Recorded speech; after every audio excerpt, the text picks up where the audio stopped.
Finally যাচ্ছি দীঘা। আজ প্রায় 1-1.5 বছর ধরে প্ল্যানিং হচ্ছে, ক্যান্সেল হচ্ছে, এরকম করে করে ফাইনালি আজকে যাচ্ছি।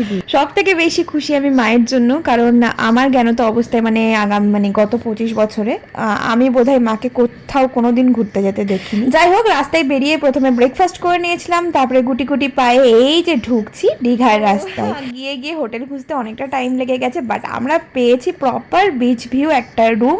মানে হোটেলটাও একদম বিচের সামনে, রুমটাও আমাদের প্রপার বিচ। আন্টিদের রুম, দাদাদের রুম সবারই বিচ ভিউই ছিল। এখানে আমরা সুইমিং পুলে নামার জন্য রেডি হয়ে গেছি, কারণ নিউ দীঘাতে নামা যাচ্ছে না সমুদ্রে। আমার লাডো তো কিছুতেই সুইমিং পুল থেকে উঠবে না, ওকে ওঠালে ও কান্নাকাটি শুরু করে দিচ্ছে। ইতিমধ্যে ঠান্ডা লেগেছিল, তাও সুইমিং পুল থেকে উঠবে না।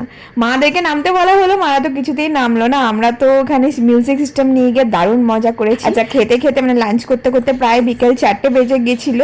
তো সেখান থেকে বেরিয়ে একটু বিচের ধারে গেলাম, বাট এত রোদ্দুর, টুক করে বাড়ি চলে এসেছিলাম, ঘরে চলে এসেছিলাম। আচ্ছা, সন্ধ্যেবেলা এখানে রেডি ফেডি হয়ে গেছি। আমার ছোট্ট পরিটাকে দেখো কি মিষ্টি লাগবে, এখানে বাবাইয়ের কোলে চড়ে। আর এখানে সবাই মিলে আমরা যাচ্ছি জগন্নাথ দেবের মন্দিরে। বেশ ভালো করেছে কিন্তু মন্দিরটা, তাই না? যারা যারা গেছো তারা তো জানো। আচ্ছা, এখানে ফ্রেশ ট্রেশ হয়ে আবার চলে এসেছি বিচের ধারে। আর বিচের ধারেই চাটা যা সেদিন বানিয়েছিল না, দুর্দান্ত একটা দুধ চা খেয়েছিলাম সেদিন বিচের ধারে। ডিনারে সবাই খেয়েছিলাম রুটি মাংস, রুমে এসে একটা সিনেমা দেখছিলাম। এদিকে দাদা বৌদিরা ফোন করে বলে চলো উনো খেলি। আর খালি মুখে তো আমরা উনো খেলবো না, তো এই মাঝ রাত্রে এই স্ন্যাক্স।